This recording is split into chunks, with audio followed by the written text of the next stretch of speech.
आज की कहानी ऐसी मर्डर मिस्ट्री है जिसमें प्यार को पाने के लिए इंसानियत का खून कर दिया गया। इस कहानी की शुरुआत होती है उत्तर प्रदेश के गोरखपुर शहर से। यहाँ के इंजीनियरिंग कॉलेज के पास में ही कमलेशपुरम कॉलोनी है। इस कॉलोनी में काफ़ी संख्या में लोग रहते हैं। क्राइम की ये कहानी भी इसी कॉलोनी से जुड़ी हुई है। साल 2011, उस समय गर्मी तेज थी। तारीख 10 जून और शाम को 24 साल की शिखा दुबे घर से निकली तो थी, लेकिन फिर लौटी नहीं। परिवार के लोग तलाश करते हैं, पुलिस को सूचना देते हैं, लेकिन कोई जानकारी नहीं मिलती। इसके अगले ही दिन 11 जून एक लाश मिलती है। इस लड़की की कद काठी पूरी तरह से वैसी ही है जैसे शिखा की थी। कपड़े भी वही जो लापता होते समय शिखा ने पहने थे। पुलिस और शिखा के पिता राम प्रकाश दुबे दोनों ने उसकी शिनाख्त कर ली। जंगल में हत्या से सनसनी, आरोपी दीपू की तलाश तेज। अब उस लाश की पहचान होते ही लड़की के पिता से पूछा गया, आपको किस पर शक है? बिना कोई समय गवाए शिखा के पिता राम प्रकाश दुबे तुरंत कहते हैं, कातिल वही है जिसके साथ वो भागी थी। नाम है दीपू यादव। अब गोरखपुर पुलिस ने तुरंत गुमशुदगी मामले की रिपोर्ट को हत्या की धाराओं में तब्दील किया और हत्यारे की तलाश शुरू कर दी। इधर शिखा के परिवार ने उस लाश का पोस्टमार्टम कराया, फिर अंतिम संस्कार भी कर दिया। अब परिवार के लोग आरोपी को जल्द से जल्द गिरफ्तार करने की मांग करने लगे। इस घटना से लोगों में नाराजगी थी। गुस्से में लोग तुरंत कार्यवाही की मांग कर रहे थे। पुलिस के आला अफसरों ने भी तेजी से कार्यवाही का निर्देश दिया। पुलिस अब आरोपी की तलाश के लिए उसके परिवार के लोगों से कड़ाई से पूछताछ शुरू करने लगी। पुलिस इस केस की जांच पुराने देसी पैटर्न पर करने लगी। उसके करीबी दोस्तों के बारे में पता लगाया।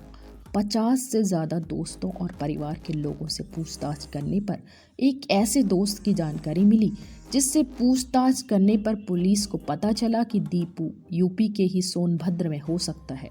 अब पुलिस सोनभद्र में आरोपी दीपू के फोटो के सहारे उसकी तलाश करते हुए वहां तक पहुंच गई जहां वो छुपकर नाम बदलकर रह रहा था। दीपू की तलाश में दरवाजा खुलते ही पुलिस रह गई सन्न। अब पुलिस सादे ड्रेस में उसकी तलाश करते हुए एक कमरे के दरवाजे तक पहुंचती है। दरवाजा खटखटाती है। उस दरवाजे को एक लड़की खोलती है। उस लड़की को देखते ही सादे ड्रेस में पहुंची पुलिस चौंक गई। पुलिस को अपनी आंखों पर यकीन नहीं हो रहा था। क्या वो सच में जो देख रहे हैं वो सच है? क्योंकि वो लड़की कोई और नहीं बल्कि मरी हुई शिखा दुबे ही थी। फिर पुलिस को कमरे में दीपू भी मिल गया। अब पुलिस के सामने वही सवाल था कि जब शिखा जिंदा है तो फिर मरने वाली लड़की कौन थी? अब इस बारे में शिखा और दीपू से पूछताछ की गई। तब बेहद ही चौंकाने वाली बात सामने आई। दीपू और शिखा ने बताया कि इस अपराध में सिर्फ वही दोनों नहीं बल्कि 2 और बड़े किरदार हैं, जिसमें सबसे अहम दीपू का एक दोस्त है जिसका नाम है सुग्रीव, जो पेशे से ट्रांसपोर्ट कारोबारी था। उसकी कई गाड़ियां चलती हैं। उससे मिलकर ही खौफनाक साजिश को अंजाम दिया गया। क्राइम के इन किरदारों में आखिर में ट्रक का एक खलासी भी शामिल हो गया था। प्यार को अंजाम देने की सबसे खौफनाक कहानी। दीपू और शिखा ने पुलिस को बताया कि दोनों एक दूसरे को बेहद प्यार करते हैं। दोनों का घर आसपास में ही है, इसलिए उनके मिलने पर लोगों को शक हो गया। इस बारे में शिखा के परिवार को जानकारी हुई तो पिता ने सबसे ज़्यादा विरोध किया था। पिता ने साफ साफ कह दिया था कि कुछ भी हो, उस लड़के से शादी नहीं होने दूंगा। अगर ऐसा हुआ तो सब लोग मेरा मरा हुआ मुंह देखेंगे। ऐसे में दोनों परेशान हो गए, इसलिए घर वालों को बिना बताए ही 18 अप्रैल 2011 को एक मंदिर में जाकर शादी कर ली थी। शादी के बाद बिना किसी को बताए दोनों अपने अपने घर चले गए। अब दोनों एक साथ रहना चाहते थे, लेकिन ये बात पता थी कि घर वाले तो राजी होंगे नहीं। अब घर छोड़कर भाग गए तो पुलिस केस बनेगा, पकड़े गए तो दोनों फिर से अलग हो जाएंगे। ऐसे में ट्रांसपोर्ट कारोबारी सुग्रीव ने बताया कि वो काम के सिलसिले में सोनभद्र भी आता जाता है। वहाँ एक शादीशुदा लड़की है, उसका नाम पूजा है। उसकी उम्र भी 25-26 साल की ही है। वो बिल्कुल शिखा जैसी दिखती है, दुबली पतली भी वैसी ही है जैसी शिखा है। पूजा की लंबाई भी शिखा जैसी ही है। उसकी एक बेटी है, परिवार काफ़ी गरीब है, मुश्किल से 2 वक्त की रोटी कमा पाते हैं। इसलिए एक बार वो काम के सिलसिले में मुझसे मिली थी। ऐसे में हम उसे काम के बहाने गोरखपुर बुला सकते हैं। पूजा का नाम आते ही प्यार को अंजाम देने के लिए इनके दिमाग में एक खतरनाक साजिश पनप जाती है। 3,000 रुपयों का लालच देकर उसे मारा। अब सुग्रीव के कहने पर काम के सिलसिले में पूजा गोरखपुर तक आने को तैयार हो जाती है। उसे 3,000 रुपये देने का वादा किया जाता है और कुछ रुपये एडवांस भी देते हैं। ऐसे में पूजा राजी हो जाती है। वो परिवार से किसी को बुलाकर अपनी 3 साल की बेटी भी उन्हें देख रेख के लिए सौंप देती है ताकि गरीबी में उसकी कमाई से भी घर का खर्चा चलाना आसान हो जाए। लेकिन उसे क्या पता था कि जहाँ वो जा रही है वहाँ उसे मौत मिलेगी। अब वो तारीख तय की गई 10 जून। इसी तारीख को सुग्रीव खुद ही एक ट्रक लेकर सोनभद्र से गोरखपुर के लिए चला आया था। उस ट्रक में खल्लासी बलराम भी था। अब ट्रक से ही पूजा को लेकर सुग्रीव और खल्लासी बलराम गोरखपुर आते हैं। यहाँ के सुनसान जंगल वाले इलाके में ले जाते हैं। यहाँ बताते हैं कि कुछ लोग मिलने के लिए आएंगे। इसी बीच सुग्रीव ने फ़ोन करके शिखा और दीपू को भी वहीं बुला लिया। घर से निकलने से पहले ही दीपू मार्केट से शिखा के लिए नए कपड़े खरीद लेता है। उन्हें बैग में रखकर दोनों जंगल पहुंच जाते हैं। फिर पूजा को उस जगह से दूर ले जाते हैं जहां ट्रक खड़ा था। ऐसा इसलिए ताकि ट्रक के पहियों के निशान न मिलें। इसके बाद सुग्रीव और दीपू दोनों मिलकर पूजा की गला दबाकर हत्या कर देते हैं।